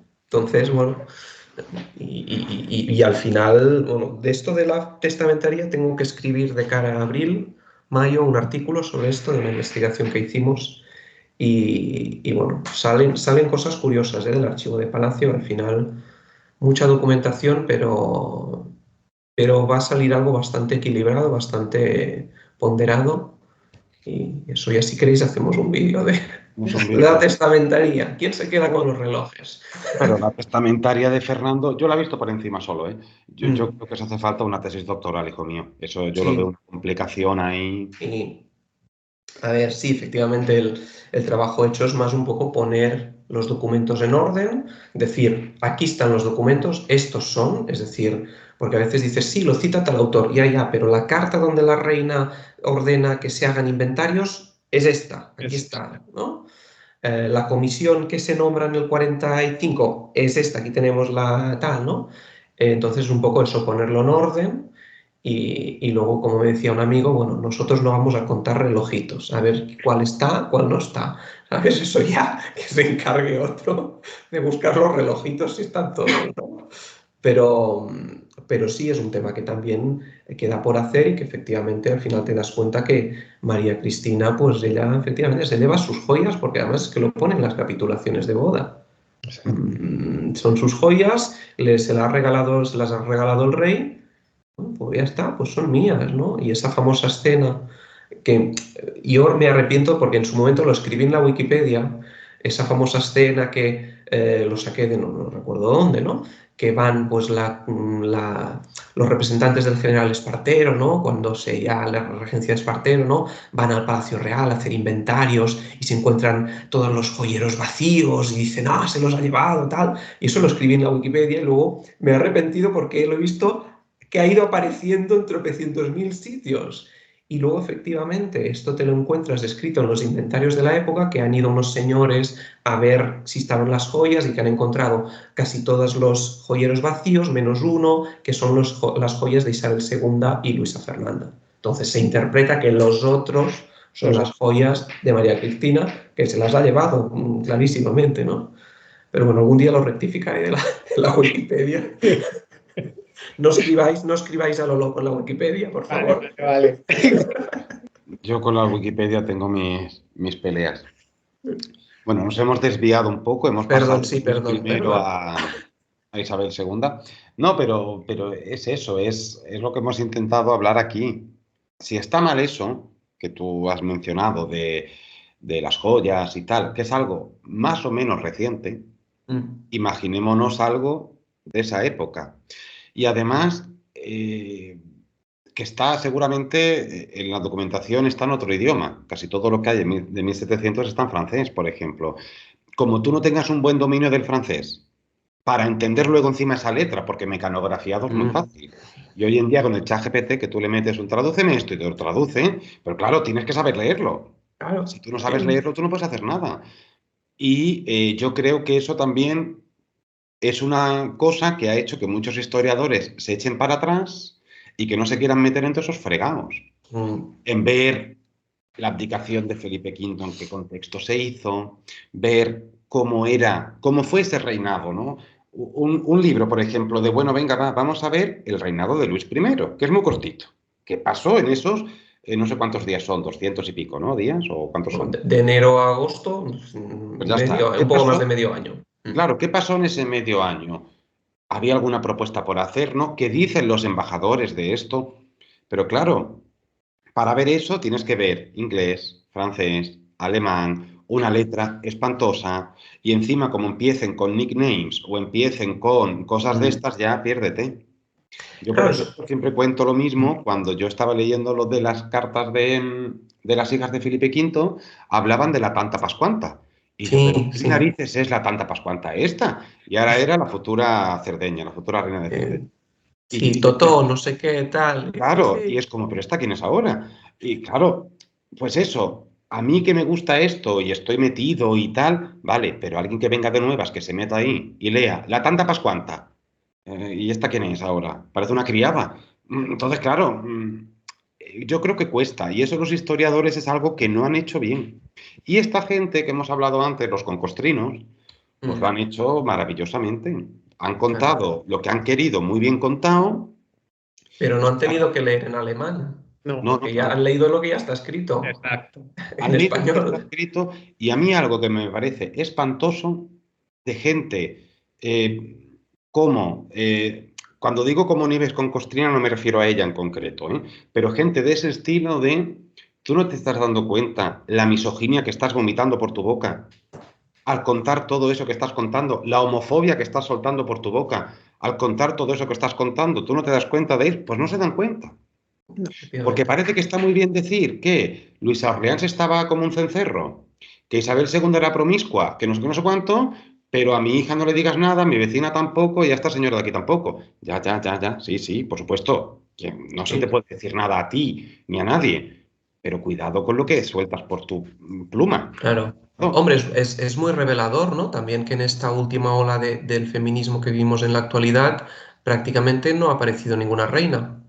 No ha habido ninguna reina o personaje de la realeza, de la aristocracia, que haya sido recuperado, reivindicado, ¿no? Prácticamente inexistentes, ¿no?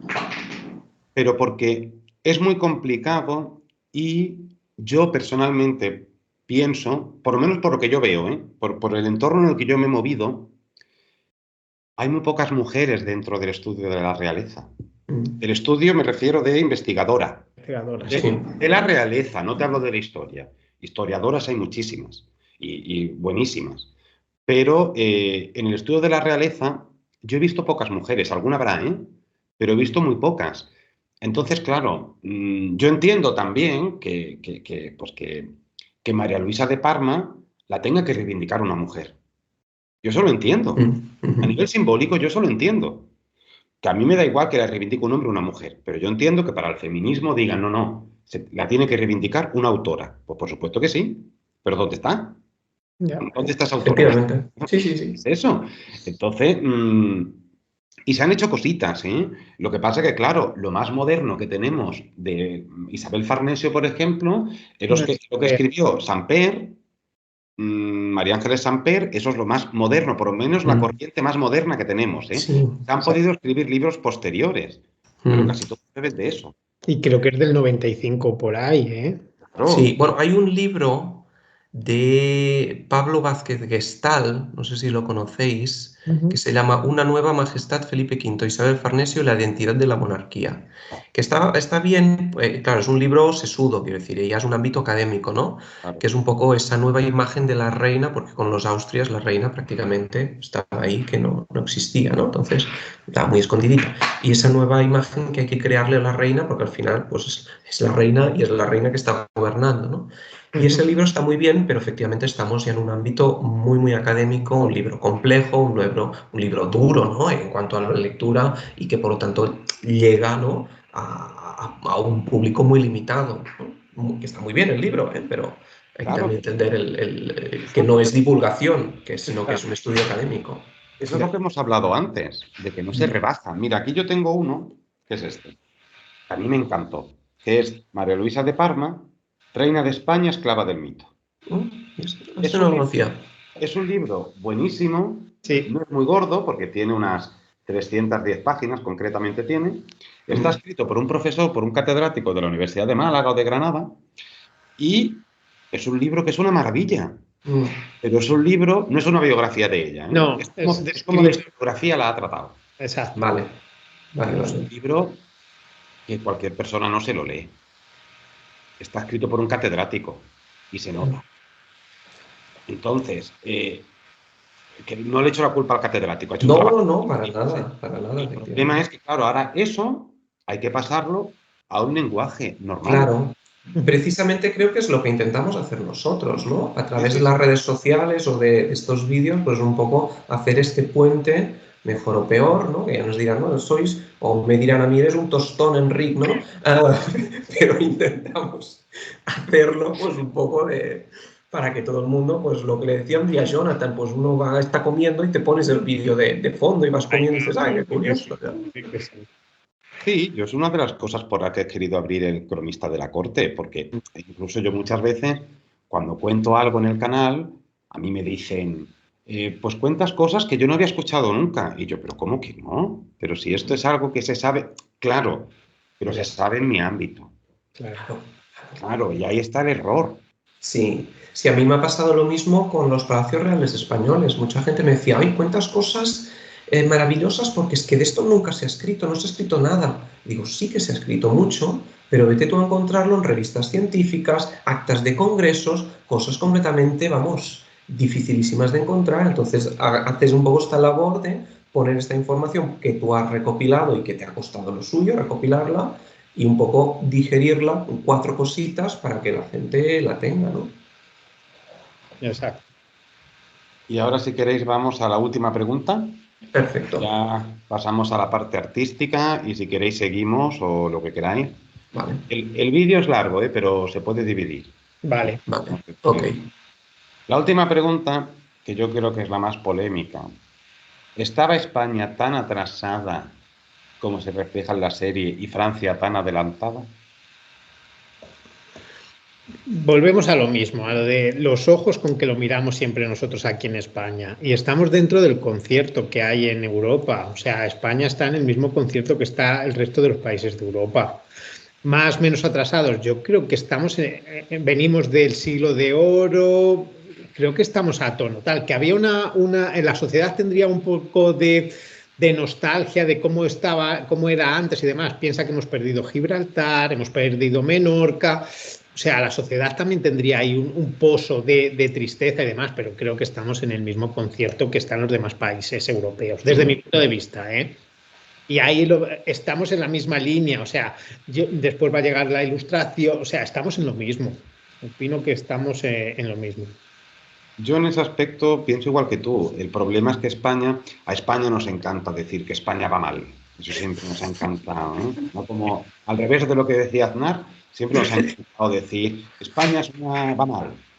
Pues claro, no tenemos que perder de vista que nosotros no somos un universo paralelo. Ahí vamos. Nosotros no somos Inglaterra.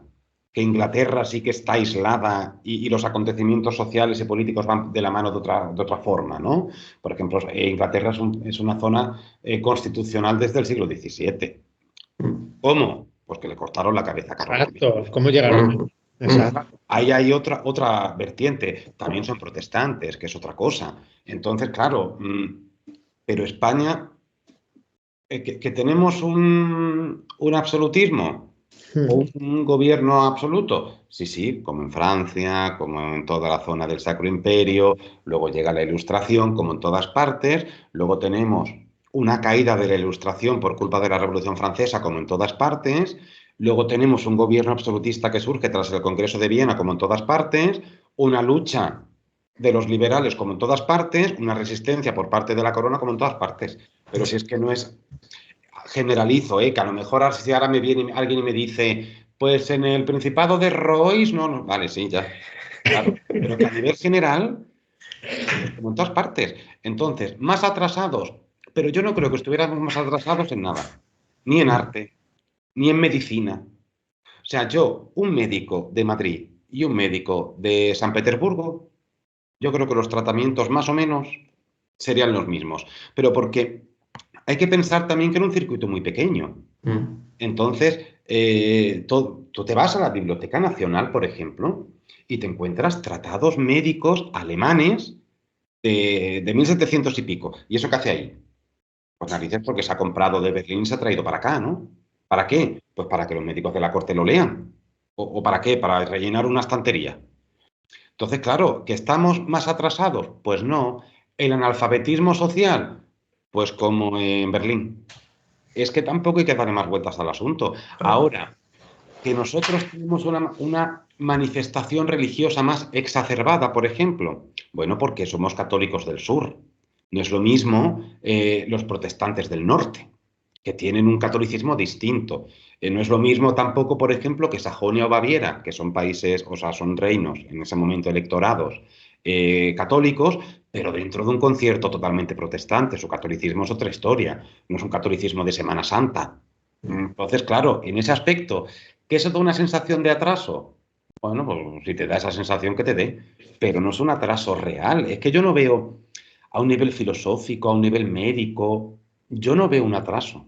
Yo no lo veo. Un atraso en relación a otros, que es lo que estábamos comentando, por ejemplo, antes, fuera de cámaras. Yo no sé a quién se lo he dicho, que en Francia tú te ponías debajo de las manos de Luis XIV para que te curase la lepra.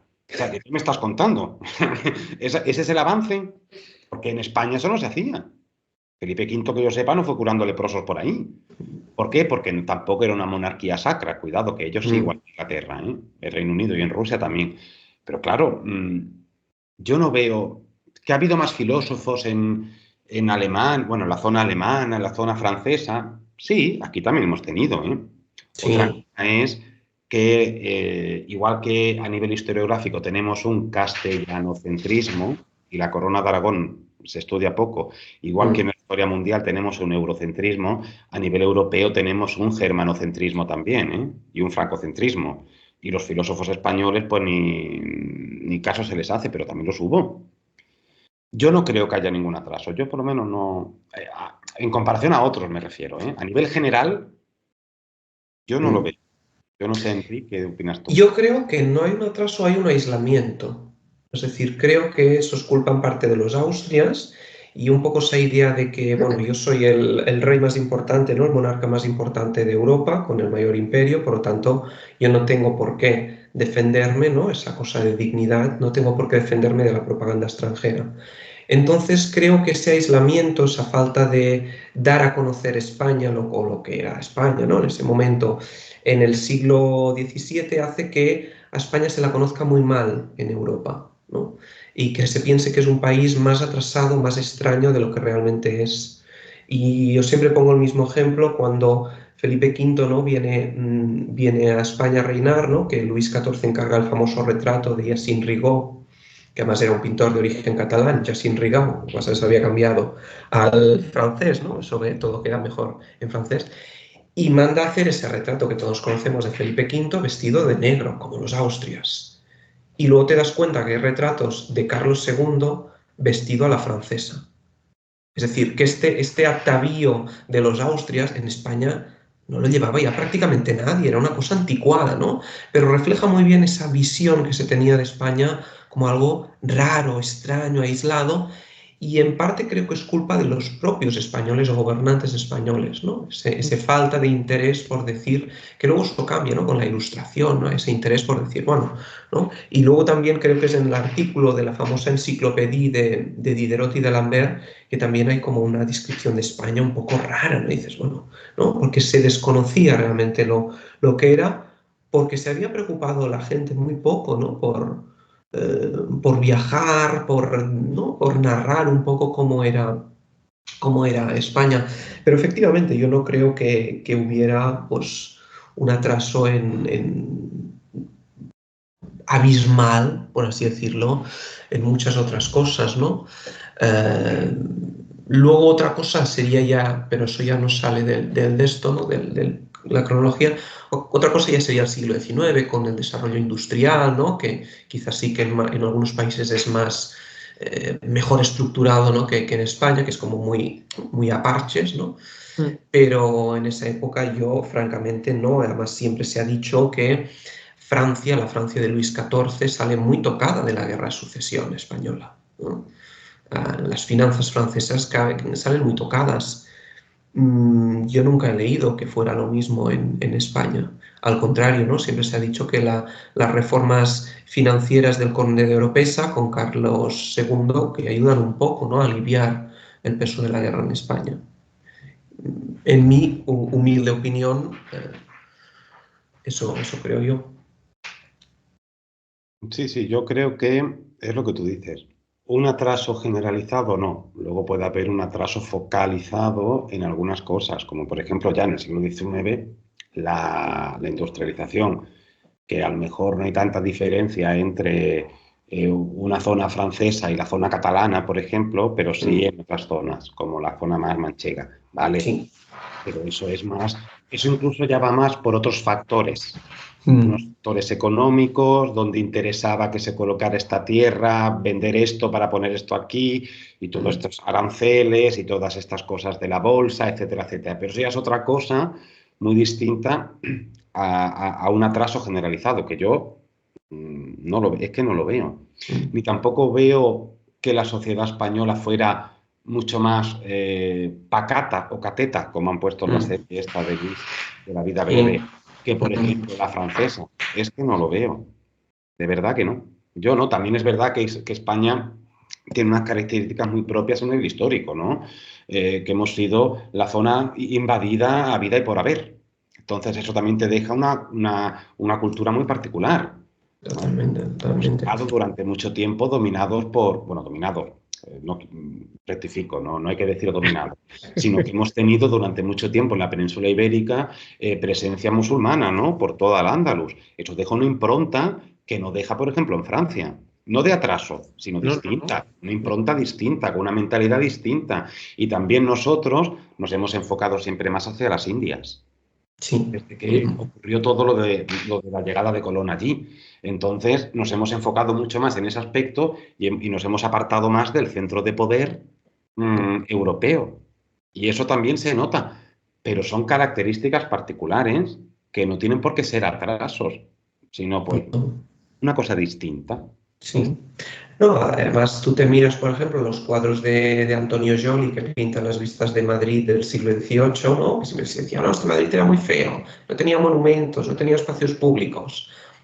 Luego te vas al París de la época o a Viena y dices, pues es la misma ciudad, es una ciudad medieval que han embellecido con 4 edificios barrocos o iglesias, pero efectivamente no es una ciudad que tenga grandes espacios, ni grandes bulevares, ni grandes avenidas, ¿no? O Roma, quiero decir, Roma al final, esa avenida, ¿no? que lleva al Vaticano en la actualidad, eso es una creación de Mussolini. O sea que tú llegabas al Vaticano y te encontrabas unas calles estrechas, insalubres, y luego, ¡pluf!, de pronto te encontrabas la plaza con la basílica, ¿no? Por lo tanto, bueno, esto es más o menos el mismo desarrollo urbano en toda Europa.